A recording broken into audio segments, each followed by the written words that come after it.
Hello, everybody, and welcome to the 6th official Foxhole Community Media.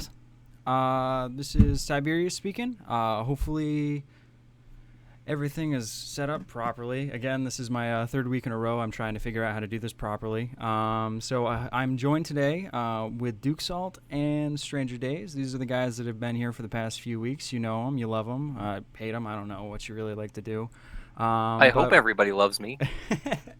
Yeah, exactly. I love you. But our guests today are two very special gentlemen who are pretty big in the community as of recent due to the early access release. So we have our friend here, Blue Drake 42. He's joining us here tonight. So I'm glad that he can take time out of his day to come and talk to us lonely scrubs. And then we also have a pretty talented media artist here, Whiskey Sim. He is the founder of the Foxhole Rocks community forum page that has just recently been launched, and we're going to be talking about that later in the stream. So at this point in time, I think we're just going to do our normal, let's take an hour and a half to talk about things that people really don't want to hear, because it's the best part of our days. Someone wants to hear it. Yeah. All right. 93. Exactly. So as of July 27th, early access was released. We got a cesspool of new items added to the game, things that either broke the game or made the game extremely awesome. I mean, you have people that have been playing this game for months, almost a year now, and then they get to experience what has been building up over the last few months. And I just want to know what you guys feel. What's your opinion on this? Finally seeing this blossom. Tanks are the best thing ever, and I love them so much. It's not even funny. They do so many awesome things for the game. They've had impacts beyond what I thought they would. It changes everything. It changes everything. In fact, I think this is the first build, because I still remember when I first played Foxhole, and I was like, well, this is cool. It's like, a nice kind of top-down generic shooter, but you didn't really fully grasp the potential and how I knew that there was something there that could have expanded into what it is now, which is incredible. But I wasn't really sure, because there's so many games I played that have so much potential that then never go anywhere. So it's hard to kind of predict what was going to happen. But I think now that armored vehicles are out, it's the first release of the game where you play it and you completely understand the full scope and the full sweeping logistical combat open-ended gameplay that Foxhole set out to achieve in the beginning. I think this is the ultimate achievement of Foxhole that really shows off how unique it is. What's really crazy that I think about Foxhole, and the way I describe Foxhole, is take just an RTS, maybe on the slightly generic side, and then shoot both of the commanders and now expect the entire army to work together. It's crazy because we're playing a blind RTS. We have to worry about logistics, resource gathering, production, vehicle construction, respawns, base construction, everything. And then on top of that, you're not told that other people are also doing this. So your information is based solely upon word of mouth that travels through the chain of which is whatever. Wonderful. Yes. Yeah, absolutely. And it's almost like faith. You have faith in the rest of your team, and you're doing your part, but you have to know everybody else. It's wonderful. I love it. You're right. It's also really cool to see the bits and pieces of all the updates in the past couple months, how they've grown. On its own, the stockpile update and the outposts and the CVs and the tunnels and the sulfur. All of that was making a really, really awesome game. But seeing all these people come into the game from nothing and having no experience of it, and then suddenly seeing it as it is now, it feels like suddenly it's oh wow, this is an order of magnitude better than it was. Back in my day, there wasn't a back road into Cragstown. Yeah. Yeah, I think this is the perfect. Honestly, I have to give a lot of props to the way the developers have handled media. Because I've been around for a while now, and I've seen a lot of games release. And there are a lot of things that we've learned, both YouTubers and developers, what is the right way to do things, what is the wrong way to do things, both from a business standpoint and also kind of almost from like a moral standpoint. And there's been a lot of developers that have gotten a lot of things wrong. And I think one of the best things about Foxhole is these are one of the few guys, and everybody, all developers around these guys, especially as a Unreal Engine 4 developed game, which I mean, this is Unreal Engine 4, right? I've heard that multiple times. I'm not crazy, right? Yeah. Yes. As an Unreal Engine 4 developed game, I think that Foxhole should really become a huge example, not just on how to make a game, but how to promote it and how to release it. That entire segment where the early access was free and everybody was able to get a taste of the game and be involved and get involved with the community for that period of time while the game was being built up. But it wasn't promoted so much to the point where, you know, it kind of ruined everybody's first impression of the game. It was good. It was good enough to get like the really hardcore people in and to give everybody kind of like a no commitment taste of what Foxhole was. And now to have this huge early access release with a fully fleshed out, unique, wonderful game, like where this is the best time to get into Foxhole. This is the best time to have a first impression. The past year or 2 years of this entire process has been so masterfully orchestrated. This is something that my community and a lot of other YouTubers hit on developers all the time. Like, this is how you should do things. And I think Foxhole is a hugely successful example of best practice, and I really hope that other developers pay attention, because this is how it's done, 100%. Another wonderful thing was that although the community was flagging a bit towards the end there, right before early access, we did have a well-established group. We had several clans. We had a bunch of community helpers and people who knew the game and were veterans of it, still very much so invested in the game. Yeah. We managed to... We saw these new players come in, and rather than sort of shoo them off as being annoying and bothersome because they didn't know what they were doing, Foxhole has such a nice learning curve that anybody can really hop in the game, and as long as you're listening to the guy who yells the loudest and is shooting in the right direction, generally speaking, you have a wonderful game. I mean, it depends on who's yelling and who's screaming, because I mean, there are a few people, I mean, myself included, where I could be a huge dick. Don't argue with Casper; it doesn't end well. Oh God, he's probably printed out that quote and framed it, you know. Oh yeah, no, he definitely has. If the devs of Foxhole ever do decide to go to any community festivals or anything like that, I'm getting that printed on a shirt and I'm wearing it. Oh my God. Hilarious. But speaking of, like, not just that, but like, I have to give super props to the community helpers, because a lot of them like sat in the community helpers voice channel for hours and hours and hours on end, the first 24 hours, and helped people. And some of them got onto full servers, and like they were the only person that wasn't a no rank on the entire server, and they just stayed there for half an hour typing out answers and how to do this and how to do that. And it was really incredible for such a game that doesn't have a whole lot of help. The only person who was of comparable rank to me was the other person in the Discord. Everybody else was either staff sergeant or below. It was wonderful and horrifying at the same time. But that's also one of the things that makes Foxhole great, is just the blind warfare that goes on, because we would have been just screwed if the enemy had decided to move around to our rear and attack us. But we managed to get foxholes and get tunnel entrances down and just everything that we needed. We managed to secure an entire roadway. The fight at Spine lasted quite a while. The strategy, that's one of the best things about Foxhole is, so I was in the alpha for PlanetSide 2. The alpha of PlanetSide 2 was actually pretty good. Our community loved it. We were really excited about it. Because in the alpha of PlanetSide 2, if you actually coordinated with your team, you could pull off really good strategies. Like, for instance, they didn't have it so when you captured a point, you could actually destroy the spawn point and people couldn't spawn there anymore. But then they actually changed PlanetSide 2 where the spawn points were persistent even if you captured an objective, and they made it much less I don't even know the word. Yeah, well, much less punishing, but also much less flexible. Like, they wanted to make it so anybody that came into the game, whether it was a casual person or a hardcore person, would have the same experience. And that's great, you know, for casual players who don't care. But for communities that want to like have an impact. Like, we want to come into a game, coordinate, and then see our impact on that world. What PlanetSide do was like a death sentence for us.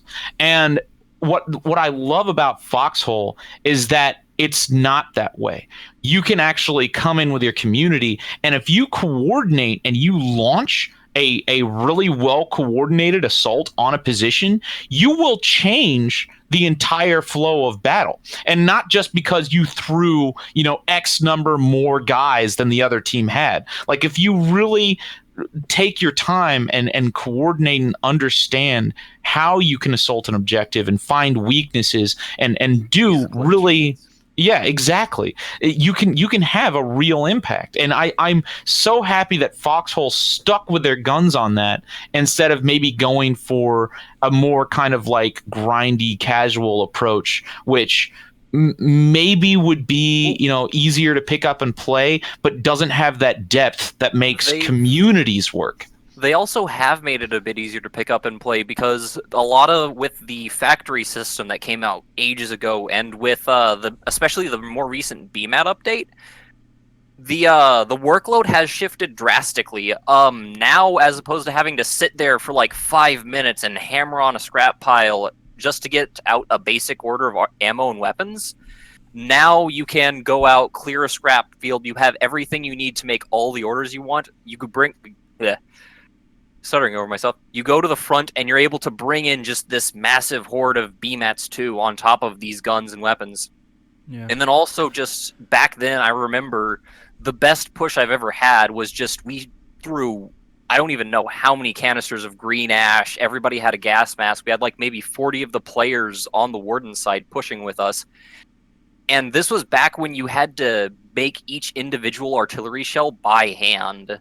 Back when there was no private orders, so you needed to keep track of everything. We trucked for like maybe a whole 3 days in-game resources from Brine Glen to the salt farms. It was horrifying.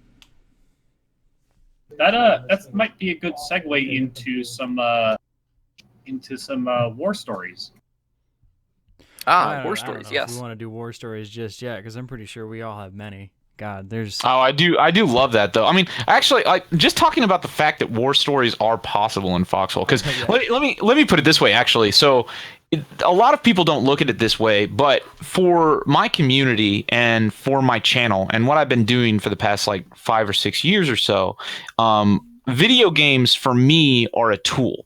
Like, they're absolutely a tool. Like and they need to be purpose built for me to use them appropriately, because what my channel has been about from the beginning is playing games that do dynamically and completely unscriptedly create war stories. And there are so few games that's possible in. If you play Battlefield, there's no story there.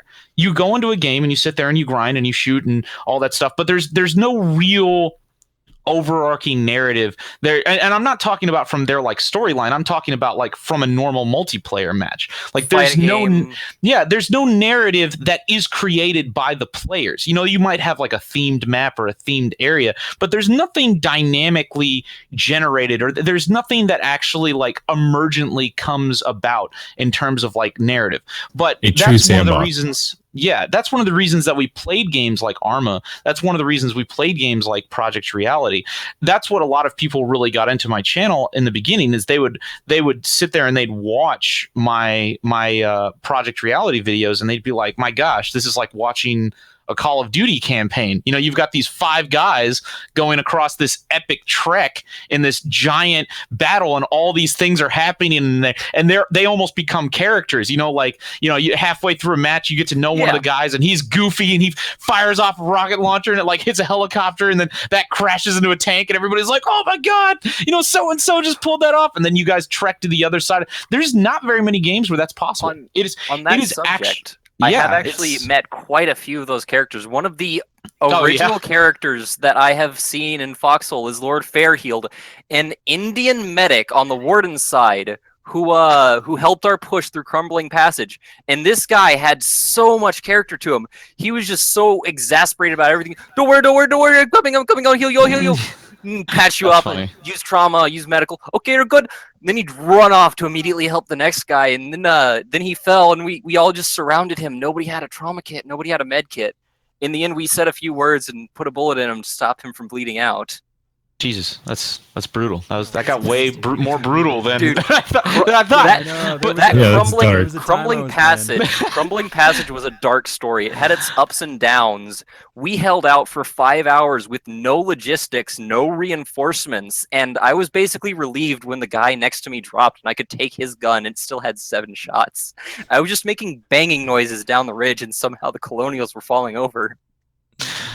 No, there was a This is time when I like- was on Endless Shore back before they added the bridge between, God, what was it, Tarsal Pathway and Well.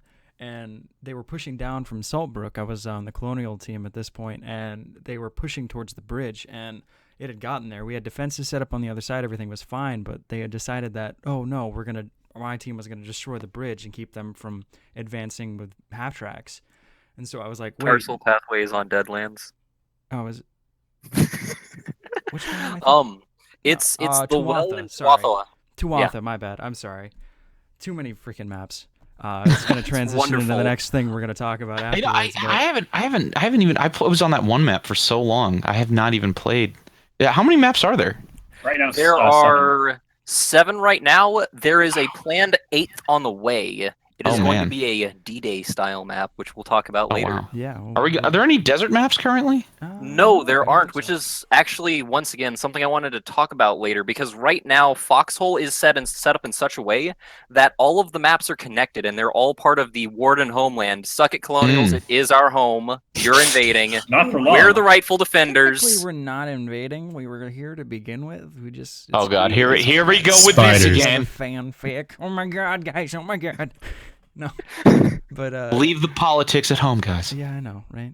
No, if you want to talk about politics, we've got to talk about clan politics, and that's a Oh. mess Oh, here we I don't go. even Yeah, want to no, get into. actually- So, Oh, dude, back to that's the war another stories, you live guys. stream. I'm gonna stop you guys really quick. Remember, if there anybody that is starting up a clan, or is there anybody in here that has not actually gone and redone their clan recruitment message, posted in the FOD Foxhole official Discord, make sure you do that because they do wipe that at the beginning of each month. So I myself and BLD haven't been able to post mine yet, but if there's anybody out there that is looking to start recruiting for a clan, or if there's anybody that has a clan that hasn't done the recruitment post, make sure you do that because there are a lot of new members. There are a lot of people out there that are willing to help you, help advance your cause.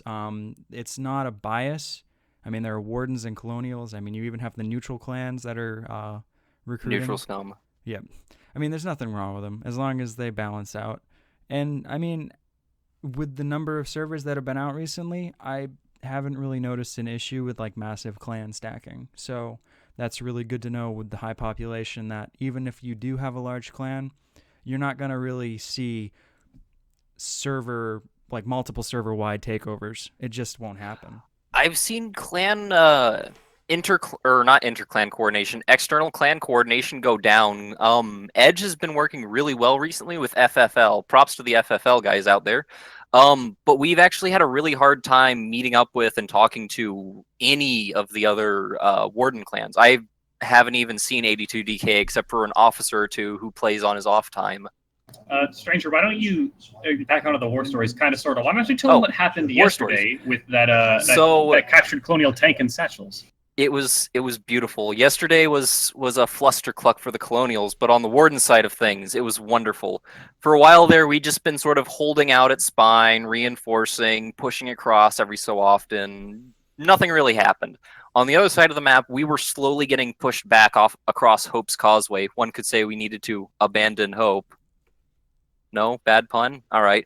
Other than that, though... Sorry, people are pinging me for mod shit.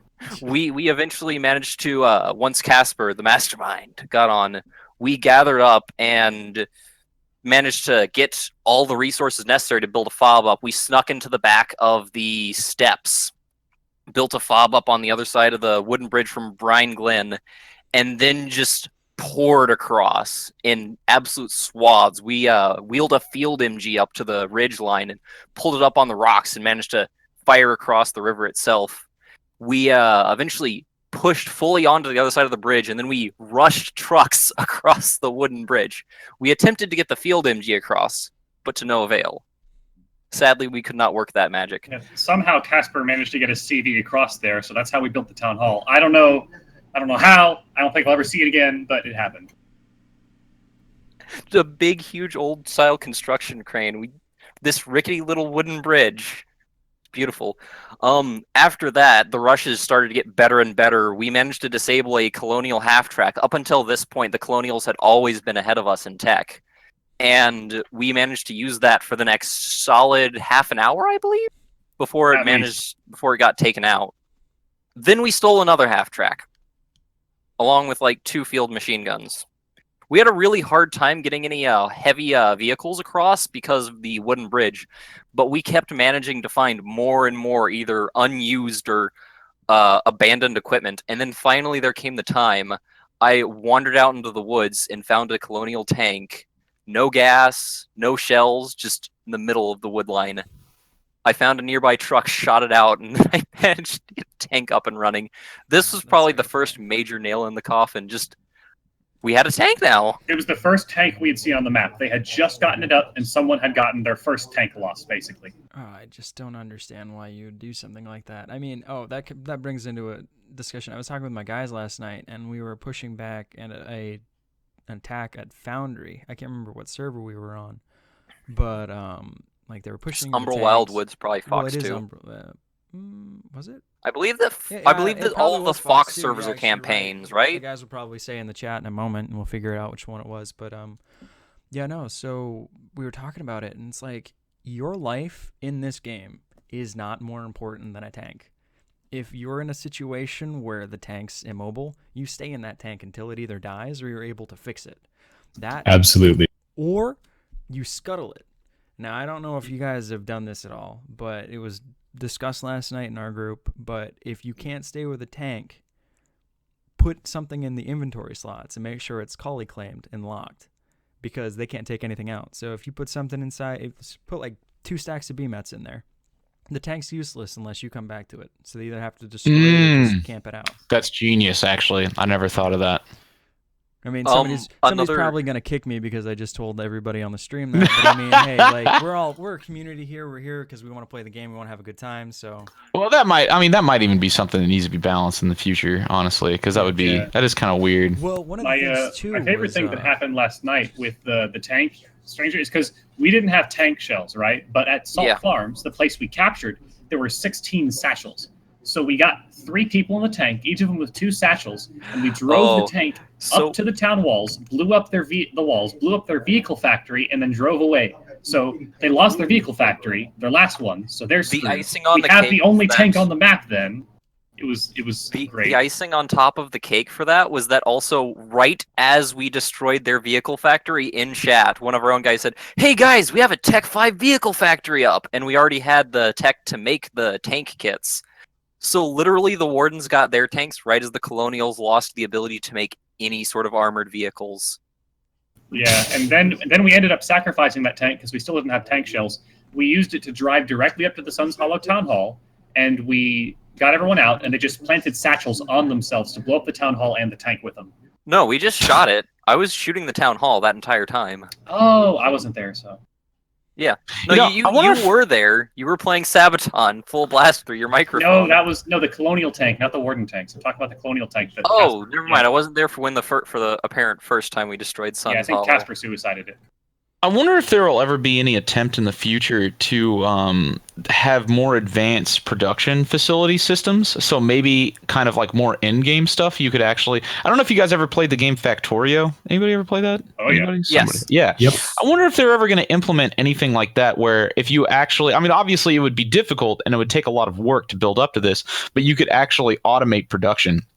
Because I can't tell you how many times, like, we were in a battle and we're like, man, we need more tank shells, and everybody's like, yeah, we could make tank shells, but it's boring. Like, we don't want to go do that, you know. And I wonder if we'll ever be able to have a system where, you know, maybe you can build a pipeline that is, you know, maybe easily you still have to defend it or something like that, but you could kind of like how they have the tunnels right now, and maybe you could use tunnels for actual production. I had a swarm of ideas for that. So first off, we get into the idea of a home region. A home region would be basically your last standpoint. It would be widely in favor of the faction it belonged to, and it would have several special structures that you don't have on any other map. The idea would be that this would be your last stand place. If you lost here, you lost. And it's heavily in your favor because the enemy now has 9 maps, or at least 6 maps, that they can then gather resources from to push to the front. Several different things come out of this. For one thing, we could have a tank assembly yard. We could have a weapons, sort of mass production weapons line, and maybe a supply yard, other things of that nature. Also, a train yard. So trains, I feel, with more players that we're getting and with the sheer amount of resources that we're having to pump towards the front lines, trains would be awesome because they would allow you to transport troops, transport vehicles, transport resources, and you could even later on get maybe armored up trains. And they're just trains. Trains are dope. Yeah, maybe like a Battlefield 1 style, like armored train or something. Actually, I think that would be really cool. That would work really well with this. Cool in Foxhole. And then also, the train moves on a predictable pathway. You would only be able to move across the regular old routes that are already in place. So you could easily lay mines on the tracks, prepare an ambush, set up a wall, move a tank onto the tracks. Did we want to start moving on to that next map, or? Oh, yes. Let's talk about D-Day. Only letting these guys talk not out. D-Day. Yeah. It's- So We try to save the tangents for the end of the stream so people have the chance to opt out and get out of there while they can. I'm sorry, who my was the trigger one words who were said. offered to start talking about war stories. I'm sorry, okay? Yeah, I mean, everybody. that was Yeah, something you everybody. I wanted mean, to do. well, so I mean, that's the main thing. I think the takeaway from this isn't the war stories themselves, but the fact that Foxhole is a game that makes people want to talk about war stories. Because Yeah. it's not like when you play Call of Duty, you're like, man, let me give you like my narrative of this Call of Duty match that happened. Like it's not like nobody cares. But with Foxhole, with the games like Foxhole, and Foxhole's such a rare breed because there are so few games like this. You actually can have these narratives, which is I hope there's more games like this going forward. People need to learn from Foxhole and make more games like this so I can make more videos and have a bigger community because like seriously, like that's why DRK loves Foxhole so much because we're like, oh my gosh, there's so few games that we can operate Foxhole in space, guys. Yeah. I mean, it's risky to do it because the sandbox nature of this game is what gives it the ability to make those stories. It's so freeform; anything can happen. Every so it's a single lot match harder to goes balance. differently. Yeah. The only And- objective is destroy all enemy town halls, build all town halls. It's Yeah. wonderful to Everything see else how is made players figure out how to entirely go out of about that. the players. So I just threw up the image on screen. This is the official map that will be put onto your guys' games when the new amphibious vehicles come out, and this is the Normandy map. I believe it's what's it called? That looks awesome. By the way. Fahrenheit Coast or something. Yeah, Pharenic Coast. So basically, it's a map designed entirely around amphibious landings. I believe this map Yeah, that's is going awesome. west of Deadlands, but I'm not 100% about that. I think the main thing I want to see from this game after this, because I think the coolest thing about Foxhole is it is a platform. It's actually one of the same things that we're trying to do for our game that we're making as well with Iron Armada, but we want to create something that is a platform that you can then expand into anything. And I think that's one of the best things about Foxhole. It already has such great fundamental game mechanics. You can't really mess it up. All I want to see now is I want to see the artistic aspect of Foxhole start branching out in really cool ways. Like I want to see them, I want to see desert maps. I want to see different theaters of war. I want to see the same gameplay Marching thrown through a in completely. rainforest. Yeah, I want to see the same gameplay just in different parts of the world and in different thematic theaters of war in Foxhole order 2 Vietnam. to fully explain. Was it what? Foxhole 2 Vietnam, I said. Yeah, I was gonna say. Foxhole 2 Vietnam. Flame- We already that's the have that flamethrower on update. Upper The Vietnam map Heartlands. comes with the flamethrower update. but even like an African war style, what was that like the African World War II Yeah, the theater North of African war? campaign. Yeah, like the North African. I mean, I know it's not actually World War II, and thank goodness for that, so I don't get demonetized. But the North African theater of war, I think, would mesh really well with Foxhole, and even that, like putting in new vehicles, putting in new items. Like I think this game would even work well with multiple different factions. I think. In fact, I think that would be totally possible to have like 3 factions instead of 2, or maybe have it so there's 2 factions, but at the beginning of every war, it's like a random different faction, different weapons, the neutral different. faction. It's got Yeah. the trench coat of a warden and like the helmet of a colonial. Yeah, maybe. But yeah, I mean, and the inventory system is so solid. You could have so many different types of weapons. This isn't like Battlefield 1 where you've only got like a couple of classes. This game actually, you know what's funny? This game actually reminds me a lot more of one of my most favorite games of all time. And this is gonna sound way out of left field until you actually start thinking about it. But Diablo 2. And the thing about Diablo 2 is that it had an inventory system that was so open-ended that the beauty of Diablo 2 was the variety, the depth, and the detail in the things that you could find. It wasn't like you were restricted to a single, type of weapon or a single class. Like you had so much variety just because the inventory system was open-ended. And I see the same potential in Foxhole. Going around picking up a weapon off the ground and you're like, oh my gosh, what is this? I just got this off this guy, and maybe it's like a sniper rifle or a different kind of machine gun, or maybe something you've never even seen before. Like it brings so much to the exploration aspect of gameplay that I think is going to be a real strong suit for like Foxhole the in the first future. 5 hours of Foxhole, Foxhole seems very much like an adventure game. You pick up a gun, Yeah. you have no idea where you are. You run off to the front Exactly. line, you die. You pick up another gun, you follow a guy in a tank, you kill like 5 people, die again, respawn, find the tank, and the adventure continues on. Yeah. No, it's crazy. Just like the simple fact that like even after that adventure happens, like there's so much more depth to the game just by what the players throw into it. I mean, you have players that just go into character. They will just stay in that character and they will fight till the death, groaning and just in agony, just death. And then you're that's terrifying. It's like a nice theatrical play on a game that would normally just be boring. Like you just go up, shoot, get shot, and you're done. But like the Stranger Days. You remember when we were chasing those colonials on that half track, and like 10 of them fell into a pit and they couldn't get out, and we just mowed them down, and then the pit was literally filled with blood and colonial bodies, and then we all lined up and took a picture over it. Yeah, group photo. Yeah, I have that photo. That legit like messed me up a little. I was like, dude, we just committed a war crime. Just like we did. We took pictures and everything. oh god. In terms of the character I've built up, my Foxhole persona seems to be a relatively fun-loving individual who commits war crimes on a day-to-day basis. Yeah, How did I start my Foxhole career? Just use a couple hundred canisters of green ash in a solid hour. Nothing too terrible.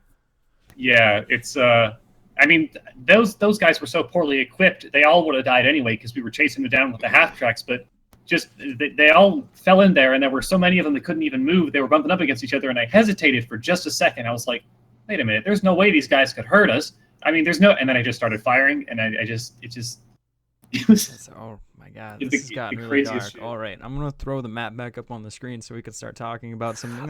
Yes, D-Day landing. D-Day. So the D-Day landing, it looks awesome. Just from looking at the map, it seems as though the two mainland pieces aren't actually connected, which will be interesting because unless APCs are a low-tech vehicle, that means that whichever side gets to the APCs will have access to another entire segment of the map, thus increasing their own industry potential. Once again, going back to what I said earlier about exploring Foxhole as an RTS game being incredibly interesting. Exactly. Because as you capture more towns, it vastly expands your production capabilities. Yeah, I really wonder, because I think the way they were describing it is one faction is going to start on the northeast corner, and one faction is actually going to start out on the islands, and then that bottom right is going to be like the open area or something, which sounds very interesting. The Well, I bottom mean, right does that- look like the smaller end of it. Yeah. I just really hope that we can shoot weapons from the back of these APCs, because otherwise we're going to feel very vulnerable assaulting the shoreline. Imagine just one rifle grenade getting there. After just an hour earlier today, my appreciation for the rifle grenade increased dramatically. Frag grenades are honestly on the rather cheap end, and I was just pushing up with them by pelting enemies with frag grenades. It's so They're easy awesome. to do it, and they actually, I think, lowered the weight on them as well, so you can carry more. But it's going to be interesting to see this map in play, especially with the meta of the game as a whole. I know a lot of people have been discussing the possibilities of adding the ability to swim into Foxhole, which would really change the early game of this map. I don't think I like that at all, But at the same unfortunately. time, you gotta think, like, if you have one person, like one team start on the island, you have one team start up in the corner, and they're divided by water. I mean, you're not going to see any combat. I mean, there's got to be something that they're going to be implementing. They Yeah, have I to do mean, it to, possibly, like- but the water is such an effective frontline force right now. I think it would really change the game, because I really enjoy the frontline aspect, and maybe it would still happen. There would definitely have to be some Unless kind of their thought process behind making this map was that they wanted each team to build up, like One build up one their thing to size note to is fight. that the dev team on Foxhole has stated several times that each map seems to be a sort of experiment. Like, one major experiment for them was the entirety of Umbral Wildwoods. They had tried making a forest in the past on Deadlands and just sort of vomiting trees across the ground, as I believe how they described it. And now with Umbral Wildwoods, they made a very claustrophobic yet open map. It was interesting to see it. This might be an experimentation with their idea of, one, landing maps, and two, water assaults, because a lot of maps they obviously don't have the necessary shorelines for aquatic assaults built in right now. Can we play But the those shoreline potential is aside? there. Even Endless Shore doesn't quite feel like it, because Endless Shore has a lot of like low stone walls next to some of their shorelines, and there's cliffs. a lot of untrimmed shoreline. It's geared more towards it now after the more recent map update, with the large mountainous region that is apparently blocking the colonial side. But this is amazing, because this is one of our first major looks into a map that is meant to be a shore assault. I think There's it really also going to gives- be an interesting mechanic too with the picture that's being shown right now, with those barriers, whether they're going to be able to be destroyed or not, or if that's possibly a new object being added in, I hope or it- one that would be added in the future as well. I think it's also going to really give some more cred to people who act as taxi drivers, which we really didn't see a whole lot of in the pre-alpha, but a lot of people like doing it now in early access. And they're actually going to be vital for getting anything done on this map, because the way you're going to be able to take a beachhead is setting up an outpost on your shore and have ferries running people across after they get equipped. And it sounds awesome to me. Like, getting people over there just long enough to get a beachhead, and then bringing over the mats, and everyone throws together something. I don't know, you know? Well, seeing player-built beachheads is going to be absolutely amazing. It's going to be a very interesting design mechanic to see how people decide to set up flow of the beachheads. I'm really crossing my fingers and hoping that, especially with the picture up on stream right now with the tank traps, I'm really hoping that that's the devs hinting that we'll get tank traps in the future. After all, right before sticky grenades came out, the password for the clan-only server was indeed sticky grenades. And so Carbine was also one. Yep, Yes. Carbine was actually one as well. I'd love to see tank traps out, because tanks seem relatively powerful, and especially with the APCs now out, we might see these being added just as a defense against armored vehicles and other things like that. I would love to see it if this was another object that we could dismantle with the wrench, but had vast damage reduction to almost anything except for, say, artillery. Yeah. It would allow us to, once again, put more uses in for the wrench, because even if you look on the tooltip for the wrench, it says could be used to disable mines. Mines aren't even in the game anymore because griefers. Barbed wire is going to be really hard on these maps as well, especially if you're able to line the entire coast with them. The image I just threw up on the stream currently has a couple bunkers overlooking the tank traps on the beach, and this terrifies me. Simply put, because if you land with an APC or any other kind of vehicle that can cross water and you're on that beach, those bunkers are going to pick you up pretty quick. You don't have a lot of cover. I'm guessing you might be able to use the tank traps, but I mean, you're going to need a lot of smokes. It's this is super OP, and it's like the best defensive strategy against vehicles ever, period, is getting an RPG and getting to high ground, usually a garrison or a bunker. But a bunker is just the best, especially if it's overlooking a high area like this. You're going to be able to shoot an RPG from that bunker almost all the way to the shoreline. It's so gonna be, rip yeah, it's any gonna be APCs scary. that try and come along there. At the same time, with what APCs will probably move a little bit slower through the water, you could be just pelted by mortars while out there, or even just howitzer fire. I think that this is a strong hint that these tank traps are going to be an object in the next release. Really do hope so. I once again would like to state that I really do hope we can use vehicles from the backs of APCs. Otherwise, they're going to be sitting ducks out there. Yeah, I think it was last community stream we were talking about it, and the idea of using mortars in the back of the APCs, if it's possible, like just a mobile mortar team, that would be awesome. Like, you could change their firing arc a bit so they can only fire forward facing. You can't just tag somebody with mortars as you're running away. Oh yeah, no, definitely. I mean, and then it gets into like the theoretical like ideas of what they have for vehicles, like just having a self-propelled artillery gun or being able to attach an arty gun to the back of a half track. Like that would be fantastic. One of the things I did want to bring up with this, hopefully my mic is better. I know people have been pinging me about this, so I've messed with a few settings. Is that when talking about bringing construction vehicles across the water, how is that going to happen? Are they going to have an entirely different vehicle that can float, that can be used as a construction vehicle? Can't construction vehicles be built No. by hand? No, they have to be. Well, they are built by hand, but they need to be next to a town hall. And so my theory is that craft? a landing We're going craft, to exactly, see like other a vehicles. Ooh. Yeah, something along the lines of something you'd see during D-Day, just like a vehicle landing craft that can be crafted maybe with like 50 BMATs on the shore. If you notice here, 1 second, I'm actually going to do something really quick and throw an image up on.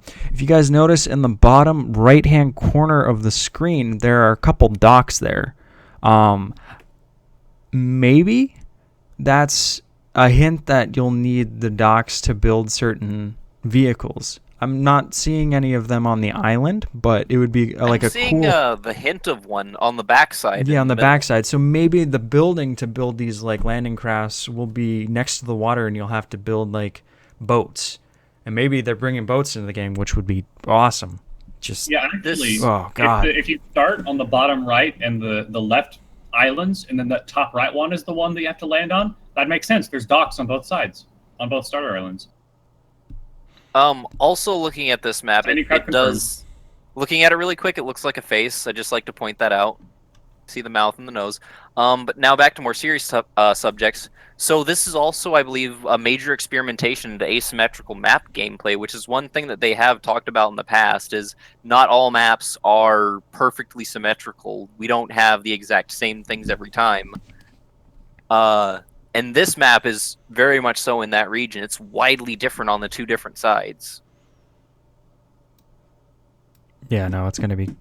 Yeah, and as we get further and further into the development of this game, sorry, I can't speak English apparently, you have to remember that World Conquest is still on the back burner. It's still a thing. It was like thrown at us and like a very small wave to test out like between server transitions. A map like this, as unbalanced as it seemed by itself, could potentially be a very useful and almost safe haven for a certain faction, whichever one starts on it. Because, I mean, you have that small island that you're able to produce things on, and you need amphibious vehicles to get to it. I mean, you could just pump out mats and supplies for days.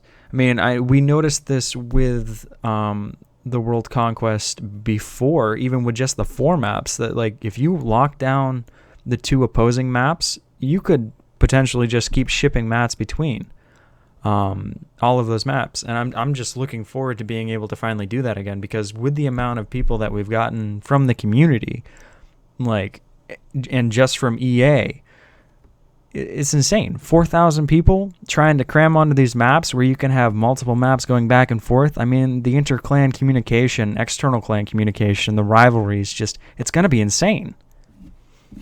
And actually, there's a good tidbit to add in there with Bucket of Gravy put in there. Should you keep joining the same server over the days, or should you switch? And I think that kind of goes into what you're talking about too, is for me personally, I kind of stay with the same server, and I notice a lot of the same names in that same server. So I think a lot of people have that same kind of idea too. I do know that, generally speaking, a lot of clan recruitment actually goes on in the Discord. Basically, as you play with a clan, they'll say, hey guys, do you want to join X group? Or people will ask to join that group. It's interesting to see how much playing on the same general Discord server or the same server can affect that, because I know I saw another player that I saw yesterday. He had been organizing all of the quartermastering going on. That's one of the reasons why we were able to sort of push out so quickly. He was getting everybody what they needed and basically keeping track of each individual request in the lobby or in the chat. That's really good. Yeah. Yeah, no, that's awesome. We need more people that do that. Something that I think is interesting about this map is I'm trying to rack in my brain, trying to think of how they're going to get the CVs across, right? It's possible we're severely overthinking this, but it's a lot of fun to do so. The APC, right? The APC I like a lot, and it makes a lot of sense from a development standpoint because it's not just useful on water maps because it's an APC, right? So it's useful on every map in a lot of situations, more useful on some than others. But I'm just thinking, what's a way to get a CV across there that would be utilized on other maps as well, you know? Depending on how the APC or how big the APC is, you think we might be able to put vehicles in the back of it? I don't know. That's a bit. I of think a that's where the pushing it. idea of the landing craft came from, mainly. Maybe, yeah. I mean, like, I was thinking maybe there's like some kind of very weak world structure you could build on a beach that would allow you to build CVs up, but I don't know. Yeah, you know, because it would be really difficult. I mean, you could see like building combat structures on the beachhead when you throw back up the map. Oh, actually, here, let me throw this image up and talk about it. I mean, because you're coming in on the beach. You have multiple people getting off of that APC. They're starting to build. They're getting shot at. They're putting foxholes up. But I mean, or not even foxholes at that point. You wouldn't be able to do it because you wouldn't have a tunnel network to work from. You could put them up to sit in, but... Yeah, you could put them up to sit in them, but like any kind of advance that you'd want to make during an amphibious assault, if you don't have an outpost on that opposing beach, you don't have a tunnel network to connect to. And so it's really going to change the way that people need to focus on like attacking. Like you can have small groups of people go in and deal some damage, yes, but I mean, like there's going to be like a huge battle that takes place on one beachhead. Before we see player built bridges because of this. Yeah, exactly. Like a structure you could place that could be a bridge. That would be cool. Yeah, that Grey of Hounds guy has an interesting idea. Some kind of like ferry. That would be something that you could use on multiple maps. Like some kind of like flat ferry, very cheap kind of thing you could load stuff onto, then like get it across the water and then unload it or something like that. Yeah. On the other hand, you could also... I guess that's just a really shitty landing craft, isn't it? You could also argue to make the ferry a very expensive structure, maybe out of RMATs, and then it could also act as a spawn point if you were to sort of deploy it. Yeah, which maybe. would be interesting to I tossed see, around that idea before with like a truck that instead of just being a transport truck, it's a mobile operations center. Mm-hmm. And it has a stockpile in it, like a limited stockpile, but you can drive it up to the front and have ammo in it, and you just park it. Once it's deployed, it has like increased armor, and you can just pull rifles from it. So if they could do like a barracks, like a mobile barracks almost, because a barracks, nobody uses them anymore for this tactic, but you can spawn at them, but you can only set 5 people to spawn at a single barrack. So maybe that's a a tactic to use that we're not thinking of, because if you can get I'm across and set up a surprised- barrack to spawn there, I mean, that's a tactic that, I mean, I don't think anybody's used recently. I'm surprised there isn't a system to tow vehicles or to load to, like, so for instance, when I first came into the game, the machine gun thing, I thought actually was towable until I realized towing wasn't in the game. And I was like, oh, well, that would be so great if I could tow this.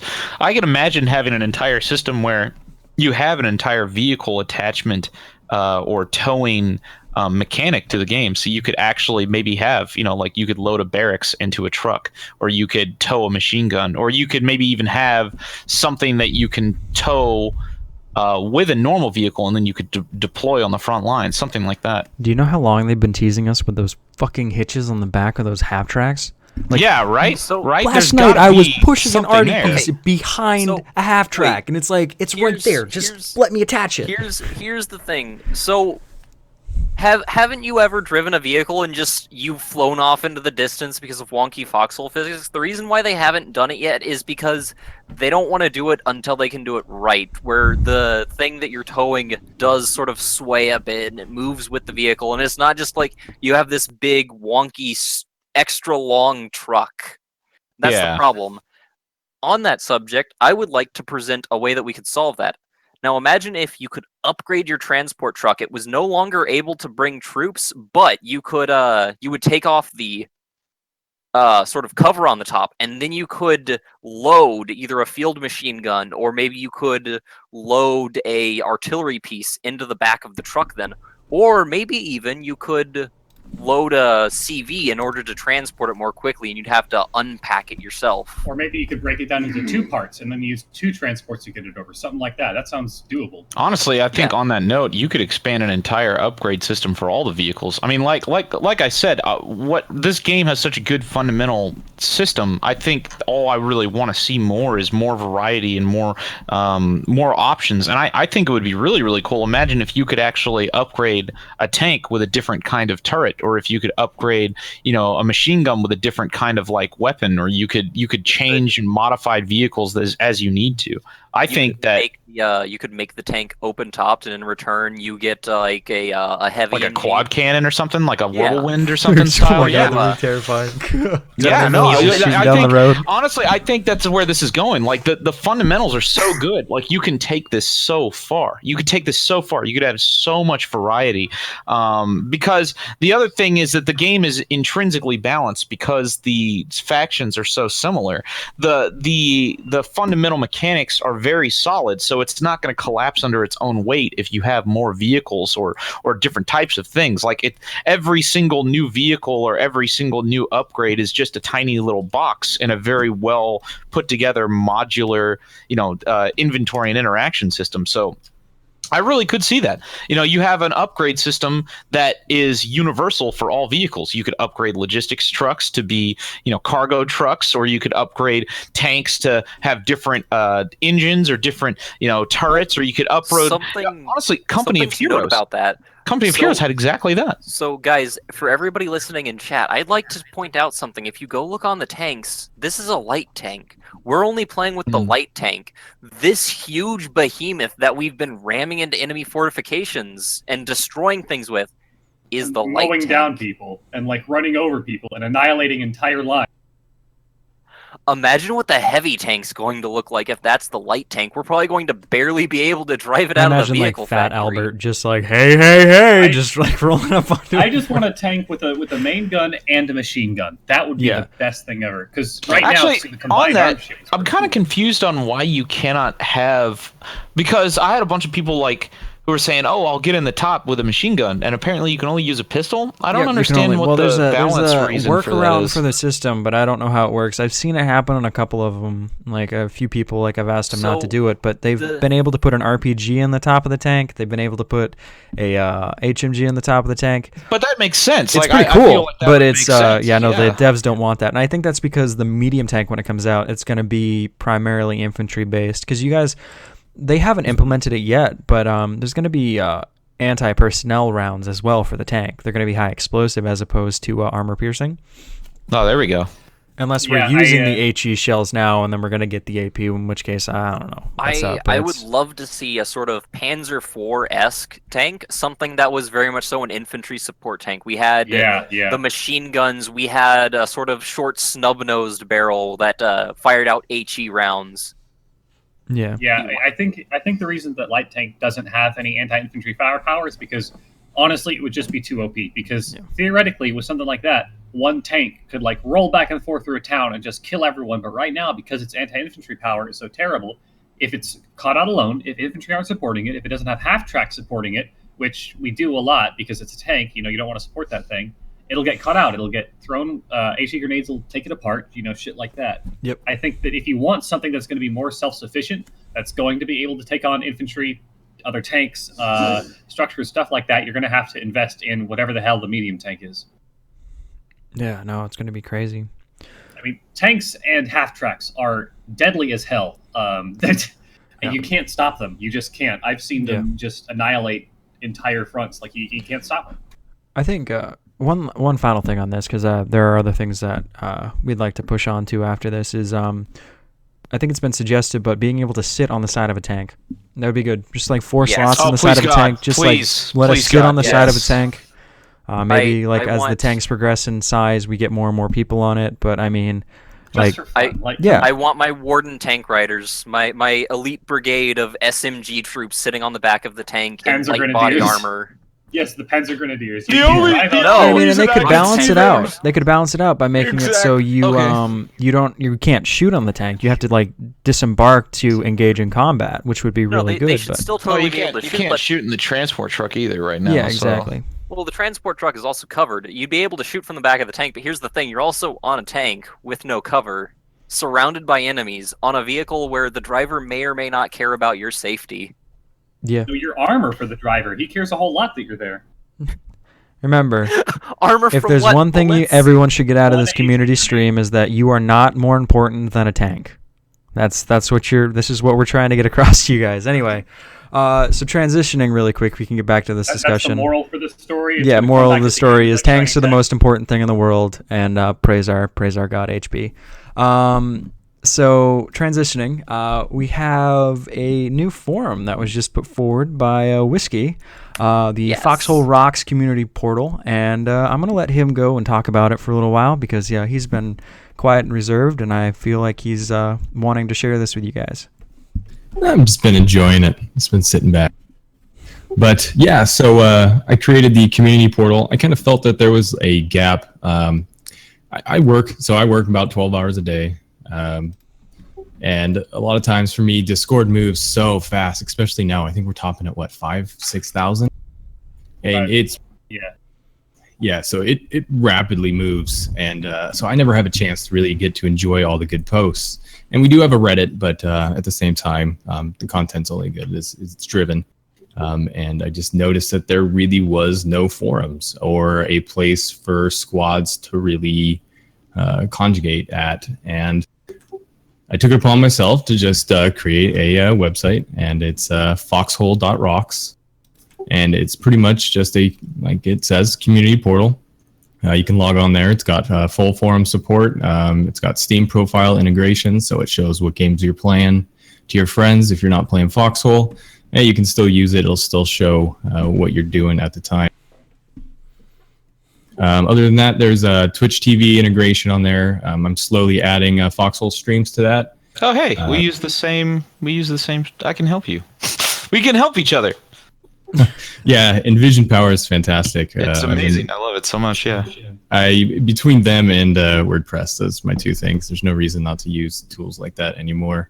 And then future updates. One of the things I'm working on right now, and I know there's already one in the community, but I'm kind of doing one as well, is I'm creating a map tool that you can actually use within your squads that you create on the website.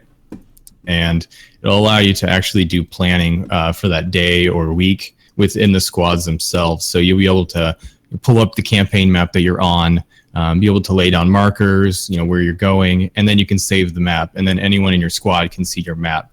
And then, of course, there will be privacy settings. So you can set it to public, private, just for your squad, if you want to keep things private. So I'm kind of slowly kind of expanding the horizon on a squad level.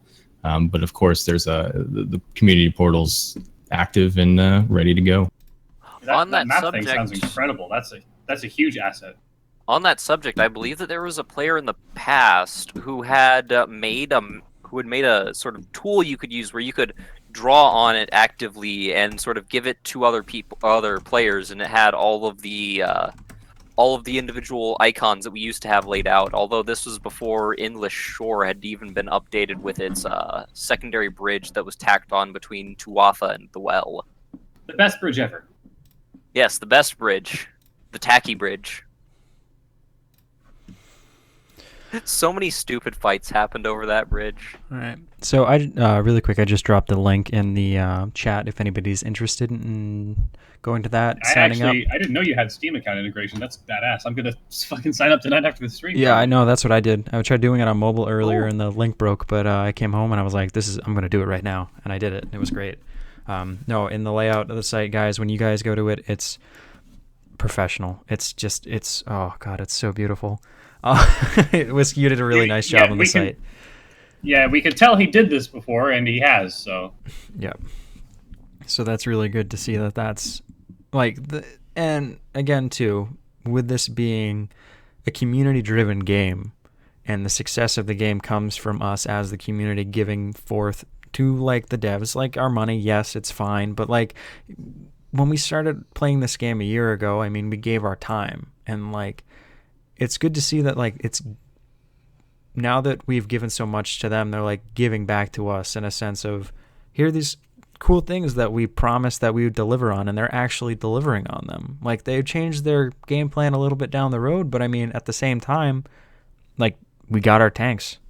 We're like, all right, cool. Like some people aren't able to get the game, granted, because it's now behind a paywall. But on that note, how many griefers have you guys seen recently? Not very many. Not a lot. Yeah. Sorry, I'm just knocking on wood here. Yeah, no, exactly. I'm gonna knock as well. But I mean, it's just the simple fact that like it solved a lot of the problems, and it's really good to see that like now we're able to fully enjoy the game. Honestly, I thought that going into early access might have actually reduced the amount of community members, but I am glad to see that it was very much so in opposite of the case. We have so many more people now. Yeah, speaking of that, I actually wrote down some stats earlier in case y'all are interested. So we have, as of 2 days ago, because the Steam Spy takes that long to update, as of 2 days ago, 46,000 people had bought the game. Or 42,000, one of the two. A lot of people have bought the game. So I calculated the gross with the cut that Steam takes. So they've already grossed over $500,000 on sales, which is fucking incredible. And there's also we're in the top 100 most played games just by number of people online at any one time, but we're almost to 500,000 hours played, and we've only been out for a week. Yeah, no, that's insane. But and it's funny to think that like for a while they weren't even thinking about putting it behind a paywall. They were gonna, here, just take it. But it's like we were so willing to give that to them because of the game that they've created. And I myself am actually going to be picking up an extra pair of copies because some of my clan members live in deep Eastern Europe. Yeah, I've been considering for a while sending some keys to the Brazilians, Leo and donate stuff. To UBG. Yeah, Leo yeah. Needs love. Those guys are awesome. It really pains me that they're not able to play with us. So definitely. Even I enjoy UBG, and I have to fight against them. What do you mean? Even they're awesome. Yeah, no, they're really good. I mean, again, but they're colonials. No, just like you, DLD.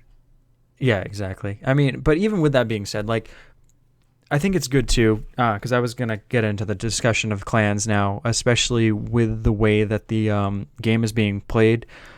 Clans normally don't fight against each other, and when they do, it's a very even fight. It's a very nice fight to go against people that are experienced. But I mean, it's struggle. It's refreshing to see that there are these people coming into the game that like want to participate, that want to like feed into these communities that we've created. I mean, BLD, Edge, Pug, UBGE. I mean, these are communities that were created and like they've gone through their troubles, they've gone through their hardships, but I mean, in the end, they're coming out stronger than before. I mean, I personally have seen a growth in BLD by like almost 100%.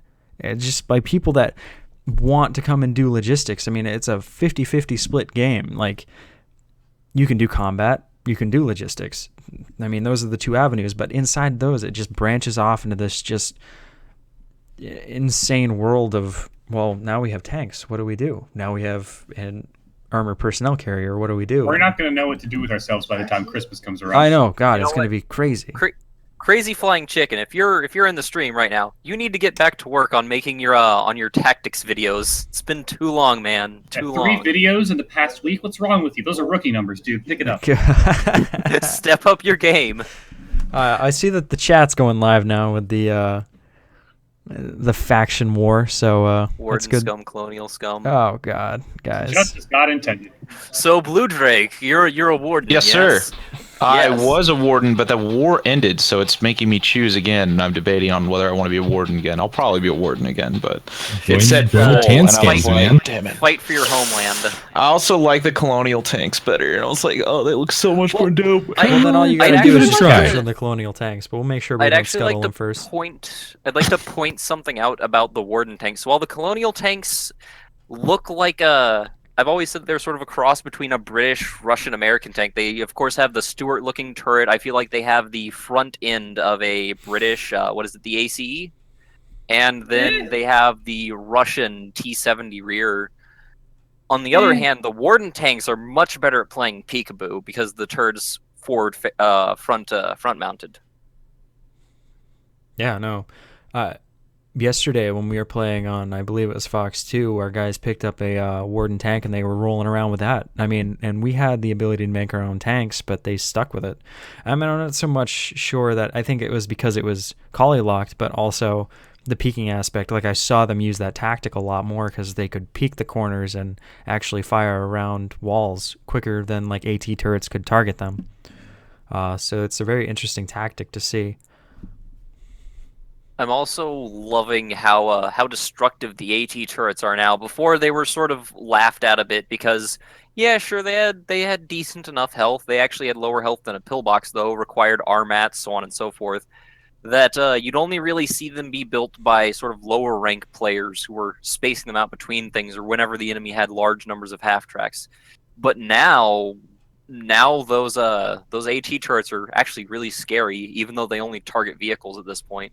They're the linchpin of defensive lines nowadays. You can't just make walls of bunkers anymore. You have to have vehicle turrets, and you have to have them in the right spots. Yeah, because a tank can just roll up and block your bunker and just sort of sit there and be like, whatever. So, also, 2 tank shells takes one down. So if you only have a line of one of them, 2 tanks can roll up, blow it up, and then you're dead because the tanks are inside your town killing everyone. Yep. Something to note, everybody, just in case you didn't know. So all vehicles in Foxhole share this common trait. If you don't pick up speed, you can't run people over. So if you're ever terrified of a tank and only have a pistol, remember, just wait for it to have to turn a corner and then stand in front of it. It won't be able to move. You'll trap the tank. Be like the Chinese man, that one guy. Yeah, the Tiananmen Square guy. Yes, Only exactly. successful. That's Yeah. crazy. Yeah, touche. Let's see here. I noticed on the thingy we were going to mention a little bit about clans. I remember, I just wanted to say, because we were having a discussion about how the UN is cancer, and thankfully that discussion is behind us because the UN isn't relevant anymore. Oh, Who fucking cares? Yeah, of The course clan you're gonna members say are that. You're outnumbered part by of everyone Pug. else. Shut up. The clan members are outnumbered by everyone else by 100 times over, and it's the best thing ever. I'm so glad that we don't have to talk about clan stacking anymore because it honestly just Clan doesn't stacking matter. isn't really a thing anymore just because, like, there's such a larger community that we don't have to worry about clan stacking. I've noticed that the Edge FFL sort of, I don't even know if it's an alliance. We haven't really officially named it. We're just together and we fight together. And we have such an advantage on the maps we pop into because we have larger numbers and thus can attract more people to the Discord on top of everything else. But also, we don't see as many clans on because clans are each on their own server now. Yeah, and additionally, Because what used to happen when there were only a server or two is once one side would start winning, the other side would drop off. And so there might be half the map left to take, but there's 20 players on the enemy team, and the side that's winning is 60 players. That doesn't happen anymore. Last night, I stayed on until we won Deadlands for the Wardens. Sorry, Colonials. I stayed on, and there were 50 players until we ended, rushing at us with pistols, still trying. And that's the biggest thing, is you just keep trying, because if they'd given up, I mean, it would have been a walk in the park, but it took us a long time to get up there, get the defenses up, and rebuild the town hall. So, yeah, even when, because used to, when a clan, or when a side loses, everyone will just drop off. But there's so many people now, all those players that would have done that, the clans and stuff, just don't matter. There's always a random to take their place. Yeah. I feel like when we start seeing uniforms added, if uniforms are able to be, for example, light armor or medium armor, we might see a bit less dying to fresh spawns with nothing but pistols. I do hope that when you punch players, even if they're wearing armor, that it still one-shots them, because punching is so wonderful. It is. I don't know how many times I've seen somebody walk over to a dead body and just start trying to shoot it, but they can't because of the angle. And I just walk up and I punch it. Be like, don't waste your bullets. Like, it's not as comical. What's even better is when somebody's building. Oh god. When somebody's building and you just run up and you punch them and they're trying to run away, but they have so many B-mats that they can't even move. That's so humiliating and satisfying at the same time. That's kind of like why it's so good that trucks can be left unlocked and left unsquad claimed, because I tell you what, there's nothing better than sneaking up on an enemy mortar team, slaughtering them before they can shoot back at you, and then driving away with their truck full of mortars while taunting them. What other game can you do that? On that subject, I'm also really glad that now artillery shells stack up to higher amounts, because it means that we don't have to have a single truck following around the artillery, or 3 trucks even in some cases. Artillery batteries are much more self-sufficient now with the ability to hold shells in them. I even caught myself automatically making a chest for the artillery piece, because I was still stuck in my old ways. Old-fashioned ways. It's really hard to teach an old dog new tricks. Oh wait, never mind. I don't need to carry 100 arty shells. I found myself almost asking somebody hey, do you have arty shells in your inventory? And then I looked and there were 30 in the gun, and I was like, all right, I guess no more no more of that, which was really good. But anyway, yeah. So we had discussed it a little bit at the beginning of the show, but I didn't know if you guys wanted to get back into your war stories. I mean, I got cut off halfway through my most memorable experience, but if you guys have anything that you want to share, yeah, feel free to. I mean, I could read that review that Sarah sent. Oh my god, yes. We're all just so excited about Foxhole. Yeah. It's just the best. Yeah, Duke, if you want to read that. Okay, so Sarah said, I don't know him. He's probably well known on the server by now. He's someone who joined up with someone everyone else, but he's got a review here it's the top review on the Steam page, so you can read it yourself. But I think this is really it shows the potential that this game has to create stories and allow players to individually impact things because of the way that the sandbox works. So Saracen26 says, as a gamer, I rather dislike MMOs. They're usually massive time sinks where you have to rely on grinding your way through tasks for your own personal benefit. If you don't put in the time, then you suffer from being left behind or make little to no personal progress. Foxhole is different. Even if you spend just an hour or two in-game, you can contribute to the greater good for the entire team. Just that small amount of time can make a huge impact and help change the course of battle. This was very true in my case. Before I purchased the game, I was watching a streamer on Twitch play the game for many hours. The team was struggling to make a breakthrough into town, and the side was getting pretty darn frustrated. The resources were not coming in fast enough to the outpost, and everything was at a stalemate. This was my calling. I had to do something to improve the situation. So I told the streamer, who had been engaging in with chat for those hours, I was purchasing the game and coming to join him. So that's exactly what I did. I arrived in-game. As I'd seen from the stream, the place was in chaos. The tank squad was screaming for tank shells. The resources were coming in, but no one was assembling the shells for use, so I knew what I had to do. I started assembling shell after shell after shell while the tank squad were fighting with what they personally gathered to prevent the enemy from pushing us back. Upon their return, they were shocked to find over 40 shells and a ton of fuel I had personally assembled waiting for them. They commended me for their efforts and quickly went back on the front line. Half hour later, our side had made a breakthrough. The key to breaking the stalemate was the tank squad who had the resources to finally smash through the town, destroy the defenses, and allow the team's infantry to clear the enemy. The tank squad and the whole side attributed this monumental victory in the war to my efforts. I was quickly given commendations after commendations, which poured in from the higher-ranking players on the server. And then he goes on about how everyone loves him now, and he's a celebrity, and he just gets all the women. It's disgusting. But anyway, the rest of it's pretty good. Yeah. No, and sir or madam, I have to say, regardless of what rank you are indeed the hero that Foxhole needs, and the one it deserves. Foxhole deserves a lot. Yeah. Maybe your team doesn't deserve, but the game does. Yes. I don't even care which faction you're playing as. Yeah. I mean, just last night, we needed to take Golden Root Ranch. I got a few people who knew what they were doing together. We pushed in there. An hour later, we had Golden Root Ranch. All it takes is a few people who know how how the game works and who have a vision, and they just get it done. Actually, Scorpion, one of the guys in my clan, posted this from the Steam reviews, and I hope you guys don't mind, but I want to read it. It's pretty similar to my first experience. Are we going to start saying Steam reviews now? I'll go look up some. Yeah, no, if you want to. I don't know. It doesn't have to be story time straight up. That was just like the most top-rated one. So story time. No. It's just, I'm not actually going to read it, but like if you guys are able to find it, it's basically, it encompasses like the first time you spawn into the game, you have a pistol, you run into a squad, and the squad picks you up, they give you a gun, they take you out to the front line, and you see people in chaos, a howitzer's going off, you got arty shells landing around you, you're throwing grenades are being thrown at you, there's gas masks going off, people dying, people moaning in agony. It's just, again, it's the game. It's what this game is.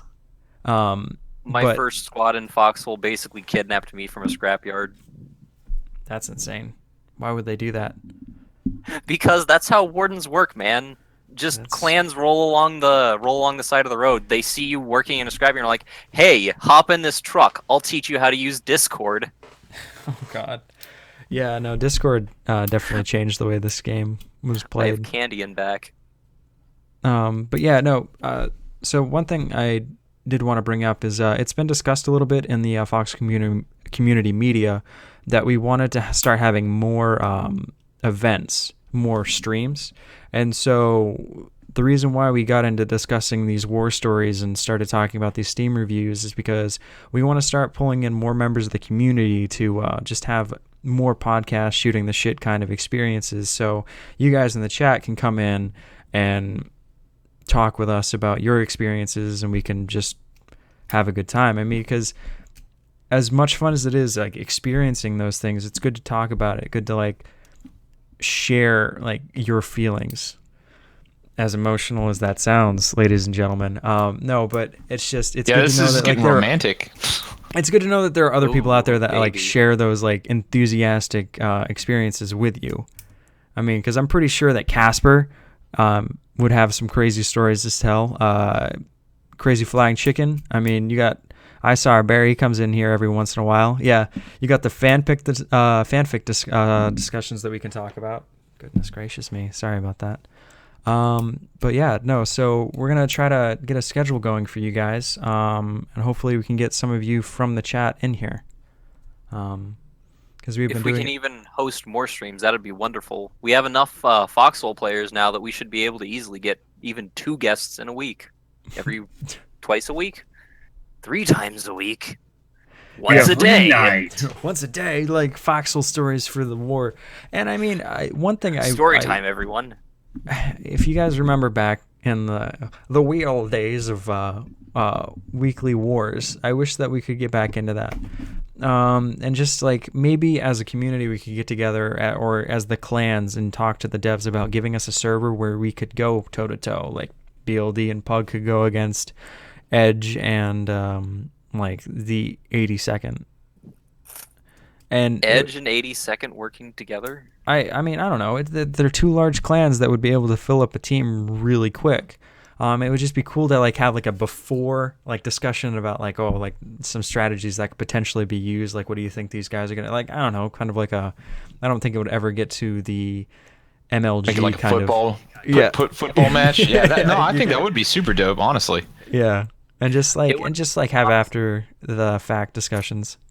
It'd be really awesome to see clan playoffs, even just like a clan tournament happen on a Fisherman's Row with a smaller map and these smaller size, smaller server capacity. You could easily get 2 clans together to just work out what to do on there. 2 or 3 clans. Yeah. No, it would just be, I don't know. It's like that's what this game was when I first experienced it, and it would be good to see that like come back. Clan wars and sometimes randoms. Yeah. It's going to be crazy, guys. It's going to be a really bumpy ride, but I think it's going to be good. All right. So is there anything else that we wanted to discuss? I'm pretty sure that we covered everything on the list.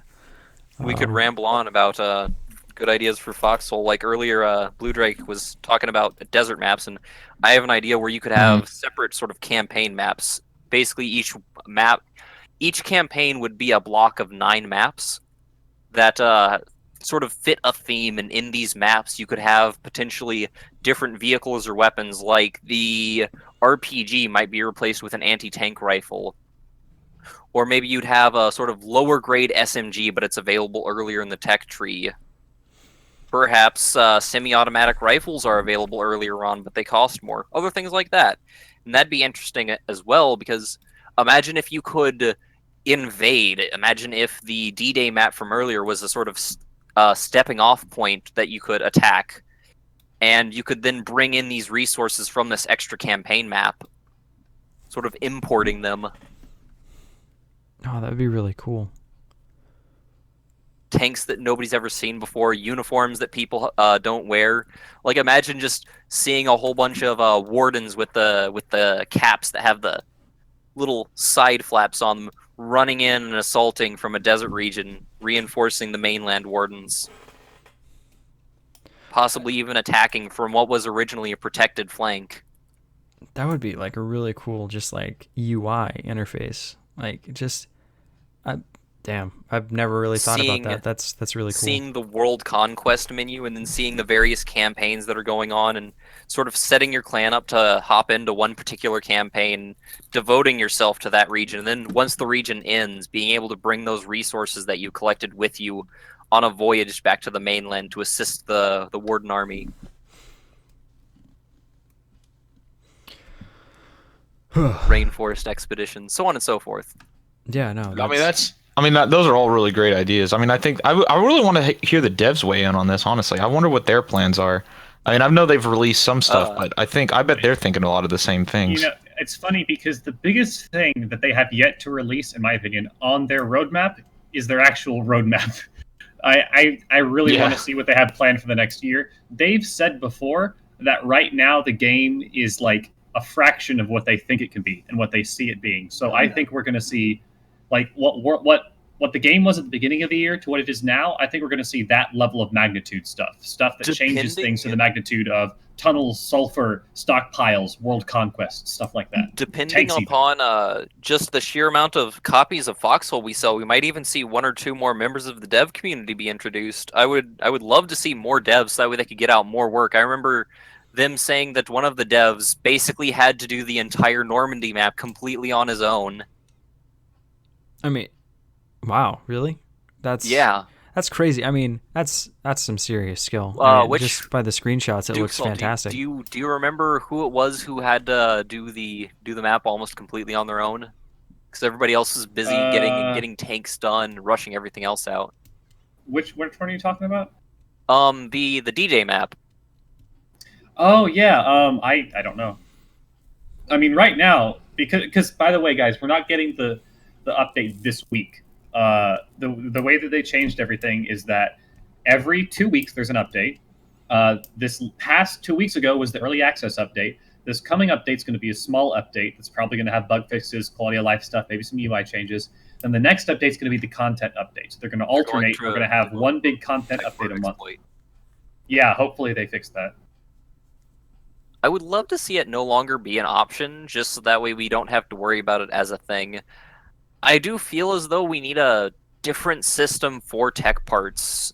Like, the tech levels are fine. I like the tech levels. I like even just green ash being available before gas masks. So that makes a sort of weapons war, wherein you want to see who gets gas masks first, who gets green ash first, where does that end up? But more than that, just it's so hard to get tech parts. Maybe even increase their spawn rate, but have a system wherein tech parts slowly drain into the structure, so that way it still does. Even if you have a whole bunch of tech parts, like 100 tech parts, 200 tech parts, 300 tech parts, you even then can't instantly upgrade a structure, so it needs to slowly tick down, more like a research tree.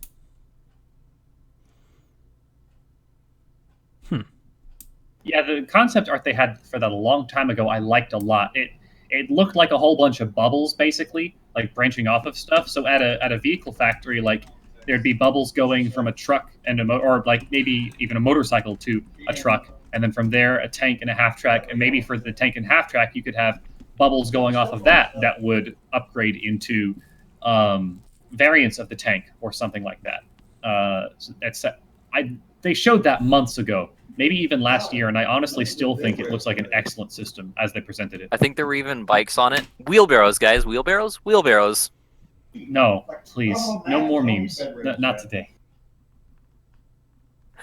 Don't let your memes be dreams. Oh boy. Yeah. Other than that, I would very much so also like to see that idea. With the I remember back on World Conquest, it used to be when we conquered an entire map, we'd see that there was a breakthrough, or we had broken through, overrun. That's what it was. We'd overrun a map. I'd love to see it if maybe enemies couldn't enter an overrun map unless they had some sort of breakthrough vehicle, making maybe even slowing down combat a bit.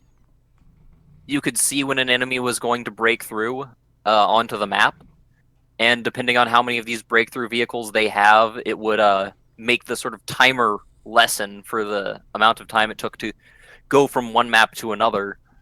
So that way, if you had a very large army but a very small number of these breakthrough vehicles, it'd take forever. But if you had a massive number of breakthrough vehicles, then your army would be in within like a minute. People wouldn't have time to prepare defenses. God, that would be insane. Yeah.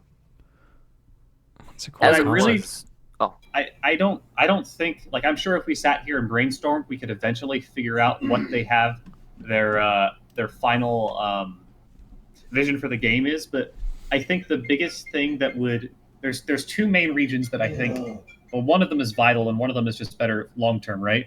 I think that there needs to be better tools to organize players and get them where they need to be doing the right thing. The biggest, because as we can attest, those of us who've played in the pre-alpha for sure, the biggest, most deadly force in this game is 20 randoms all heading in the right direction with guns. That's it. Yes. Eventually, they will take down any and everything so long as they are heading in the right direction.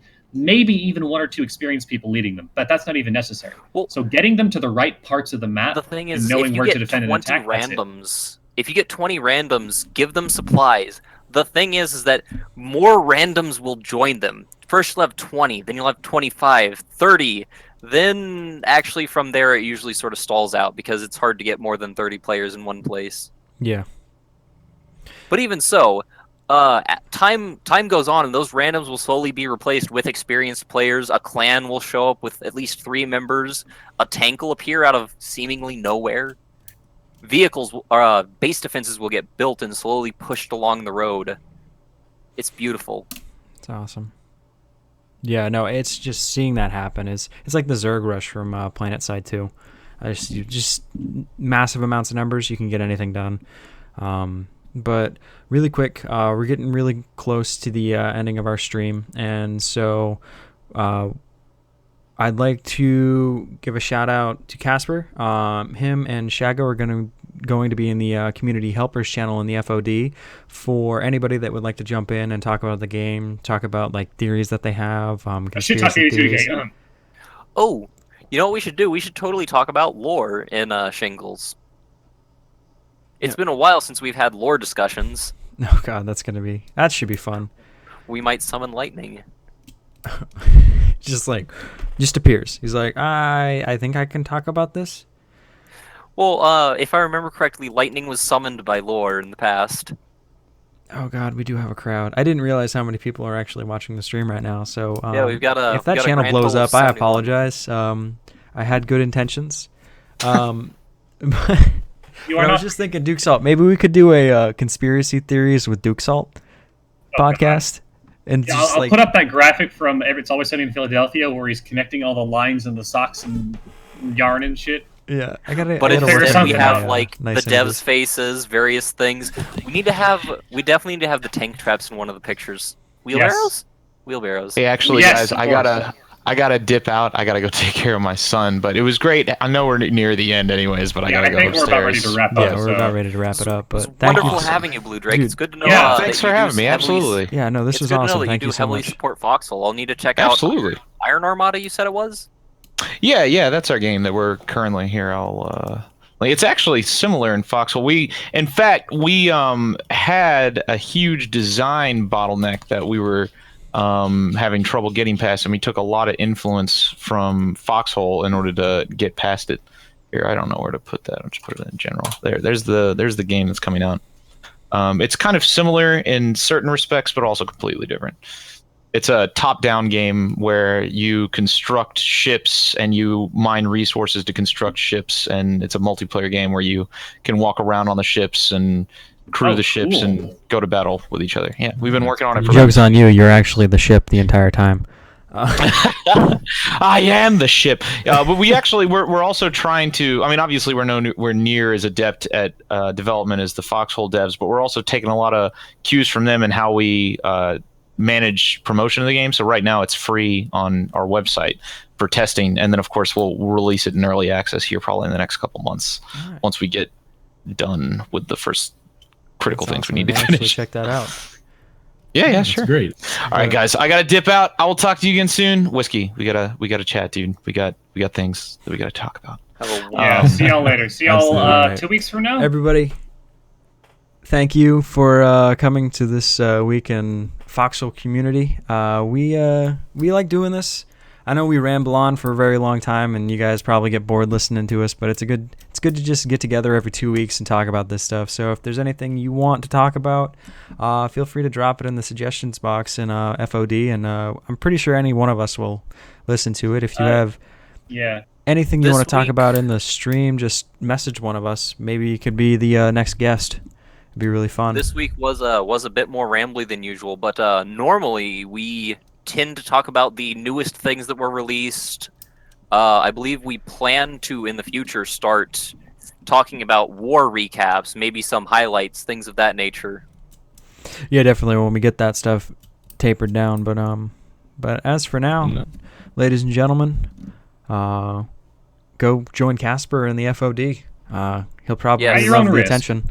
I will throw No. one thing out here at the end is too. You can also find the schedule for the stream. I think we'll start throwing it up on the front page there. So Awesome. as soon as you guys get that, we'll get that on the front page. Oh, awesome. Nice. That'd be great. And also, remember, guys, check out that Foxhole Rocks portal. We want to get that. We want to get that going because I mean. Now it's time for me to eat dinner. Yep. Alrighty. You and your having to eat. God. I know, I'm so selfish. Why can't I be more like the superior Warden Foxhole player?